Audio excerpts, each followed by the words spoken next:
Hai para milenial, perkenalkan nama aku Natsada Vina Aprilia, mahasiswa Fakultas Hukum angkatan 2019, sekarang semester 4. Halo para milenial, selamat siang. Nama gua Mamdudi, gua mahasiswa dari Untirta, Fakultas Hukum, gua semester 8. Milenial, nama gue Kalias Tarin, biasa dipanggil Tarin. Sekarang gue semester 4 di Fakultas Hukum Unila.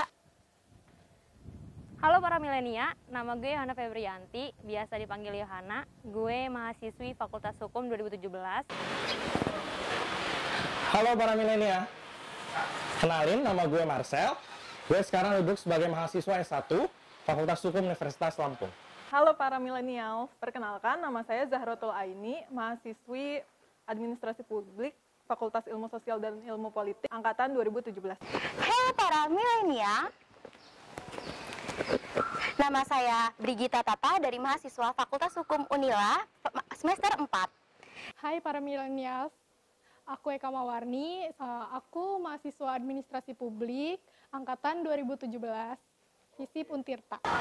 Halo para milenial, apa kabar?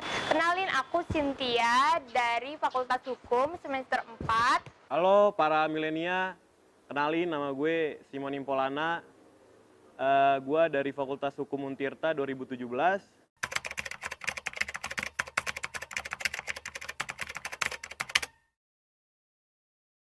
Sekarang masih menunggu kuliah, karena kuliah mulai semester 4 di bulan ini. Kegiatan gue sehari-hari ya kuliah biasa online, daring, terus ya udah biasa aja. Oh, kalau saya sih cuman kuliah online kebetulan, dan saya juga bekerja di freelance kantor hukum pengacara Prihartono. Kesibukannya jadi mahasiswa hukum. Ternak lele nggak? Enggak, ternak ikan yang lain. Cupang? Iya, cupang. Kesibukan di kala pandemi ini cuma sekedar kuliah aja, terus juga palingan nonton film, scroll TikTok kayak gitu-gitu. Terus hobi makan, denger lagu, nonton film juga. Kesibukan gua sama aja sama anak-anak di semester 8, yaitu mempersiapkan berkas-berkas untuk skripsi. Kesibukan gue sekarang kayak mahasiswa lainnya sih, nyusun-nyusun skripsi sekaligus kerja part-time juga di salah satu coffee shop di Cilegon. Ya kesibukan kuliah, praktik, kuliah praktik, itu aja sih kawan-kawan.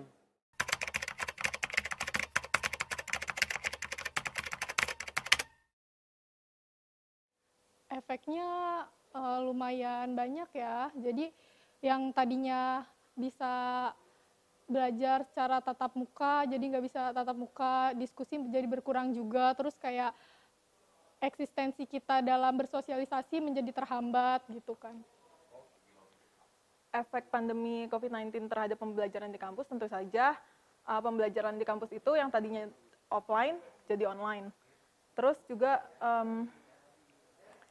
diskusi mahasiswa jadi agak kurang aktif gitu kalau misalnya di online ya, bila dibandingkan dengan offline seperti itu. Apa ya, jadi bikin pembelajaran makin nggak efektif sih, dan makin banyak juga materi yang ketinggalan karena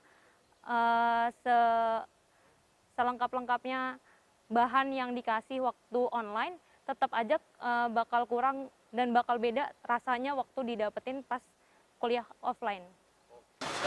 Efek pandemi COVID-19 ini besar banget ya, apalagi pembelajaran di kampus tuh semua kayak serba terkendala. Tapi kalau awal-awal sih kayak banyak kendalanya gitu, tapi makin kesini kayak ngerasa ya nyaman juga sih belajar di kala pandemi.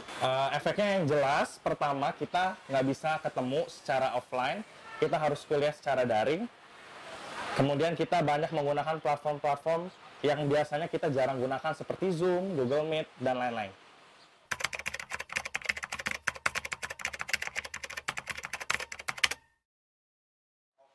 Offline dong. Kenapa tuh? Yang pastinya karena kalau misalnya online dong tuh kayak sepi, sunyi, cuma sendiri. Terus apa ya? Kalau offline tuh lebih bebas aja, lebih enak. Kalau saya kebetulan sukanya online. karena nilai-nilainya oke banget kalau online. Kalau offline ya tahu sendiri ya Kak ya.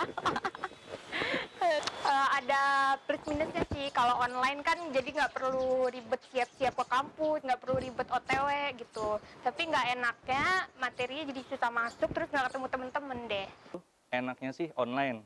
Karena apa? Karena kita mudah mengaksesnya juga kan. Apalagi anak-anak muda zaman sekarang pasti semua megang gadget kan. Kalau menurut gue udah jelas dan pasti kuliah offline ya.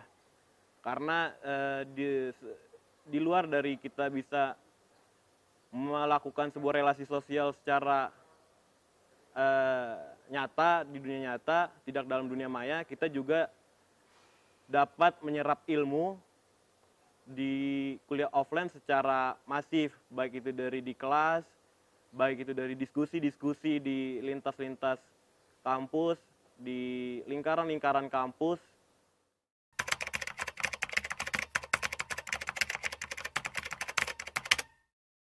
Harus ngapain aja? Yang pertama, tentunya kita harus fokus, kemudian disiplin, dan juga tangguh.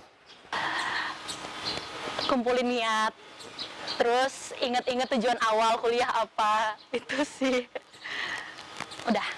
Sebenarnya sih ya, kalau kuliah daring itu dibawa santai aja, nggak usah kayak serius-serius amat lah, karena dosen pun ngerti gitu loh, karena namanya pandemi gini kan semuanya terbatas gitu kan. Jadi ya dibawa enjoy aja lah, kita kuliah gitu aja. Kalau misalkan lagi scroll TikTok atau apa, santai aja gitu. Gue sering bawa serius, enjoy. Maksimal. Sarannya jangan tidur pas nanti kuliah Zoom. Habis itu perhatiin dosen gitu. Pembelajaran daring biar maksimal itu dibawa santai, jangan kayak terpaku kayak harus belajar jam segini. Yang penting ada waktu buat nyempetin baca buku, baca materi, baca PowerPoint kalau dikasih sama dosen, atau kita nyari bahan sendiri gitu. Saran tipsnya mungkin kalau lagi pembelajaran online adalah